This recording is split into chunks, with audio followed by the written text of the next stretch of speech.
March 2nd, 2026 Daily Bread. Passage.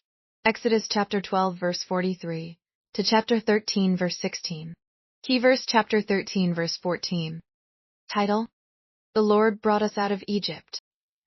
The Lord said to Moses and Aaron, "These are the regulations for the Passover meal. No foreigner may eat it. Any slave you have bought may eat it after you have circumcised him, but a temporary resident or a hired worker may not eat it. It must be eaten inside the house. Take none of the meat outside the house. Do not break any of the bones. The whole community of Israel must celebrate it. A foreigner residing among you, who wants to celebrate the Lord's Passover, must have all the males in his household circumcised. Then he may take part like one born in the land. No uncircumcised male may eat it." The same law applies both to the native-born and to the foreigner residing among you. All the Israelites did just what the Lord had commanded Moses and Aaron. And on that very day, the Lord brought the Israelites out of Egypt by their divisions. The Lord said to Moses, "Consecrate to me every firstborn male. The first offspring of every womb among the Israelites belongs to me, whether human or animal."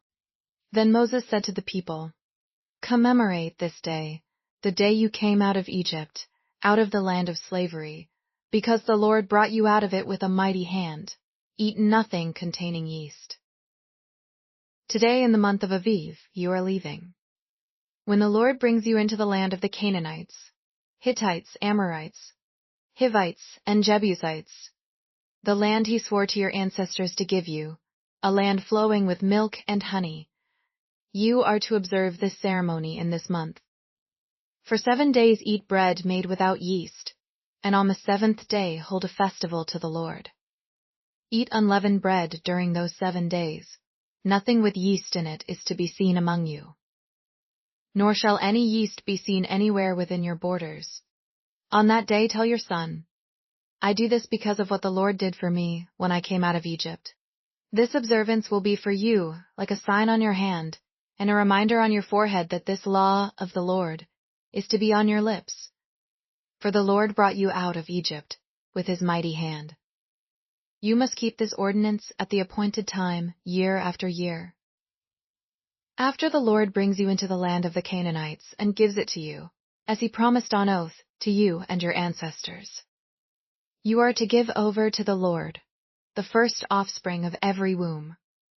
All the firstborn males of your livestock belong to the Lord. Redeem with the lamb every firstborn donkey, but if you do not redeem it, break its neck. Redeem every firstborn among your sons.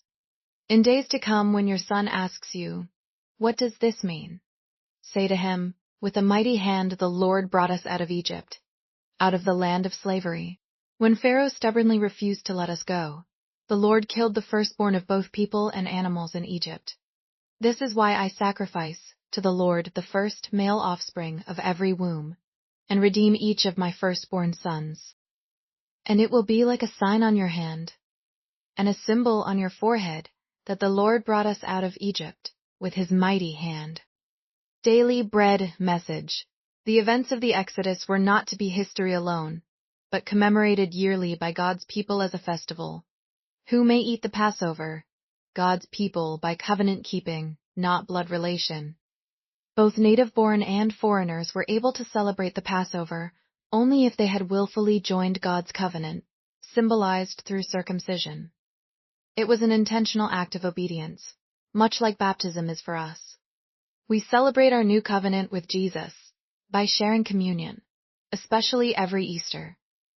It is a time to rejoice in what Jesus has done for us. Jesus delivered us from bondage to sin and gave us new life with him forever. Our response is baptism. May all of us who have received this gift faithfully celebrate Easter. The Passover had special significance for the firstborn, whose lives were spared by the blood of the Lamb. But the implications of the Passover impacted their calendar and how they raised their children.